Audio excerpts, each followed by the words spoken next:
At least எனக்கு அந்த அப்போ வந்து 50% பெரிய விஷயமா தோணுச்சு. அப்போ வந்து என்னன்னா, அதுக்கு முன்னாடி ஒரு தவறான அறுவை சிகிச்சை செய்து 2,50,000 கிட்ட நாங்கள் செலவு பண்ணிட்டோம்.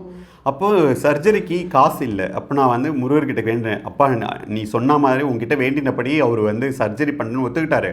நான் கண்டிப்பாக சர்ஜரி முடிஞ்சு நான் வெளியில் வந்துட்டேன்னா, ஏன்னா அந்த சர்ஜரி வந்து முருகர் கோயிலில் சன்னியாசம் எடுத்துட்டேன். அடுத்த சர்ஜரி நடந்தது. அந்த சர்ஜரி தான் எங்களுக்கு சன்னியாசத்துக்கு அப்புறம் ஒரு சர்ஜரி நடந்தது. அதுதான் இன்னும் நல்ல சக்ஸஸ் கொடுத்தது. ஆனால் ஒரு 99 அதான் சொல்கிறேன்ல, ஏன்னா எனக்கு யூரின் வர்றதுல வந்து ப்ராப்ளம் இருந்தது. யூரின் அடிக்கடி பிளாக் ஆகிட்டு இருந்தது. இன்ஃபெக்ஷன் வந்து குறையவே இல்லை. அதெல்லாம் இருந்ததால் அப்போ வந்து திருப்பி அந்த யுரித்ரா வந்து ரொம்ப டைட் ஆகிடுச்சு. ஏன்னா யுரித்ரா ரொம்ப பெருசாக இருந்ததில்ல, அப்போ அதனால் ஒரு ப்ராப்ளம் இருக்குதுன்னு சொல்லிட்டு திருப்பி சர்ஜரி பண்ணாங்க. அந்த சந்நியாசத்துக்கு பிறகு பண்ண சர்ஜரி தான் எங்களுக்கு 99% சக்ஸஸ் கொடுத்தது. அப்புறம் என்ன ஆயிடுச்சு, திருப்பி ஒரு சின்ன பின்னடைவு.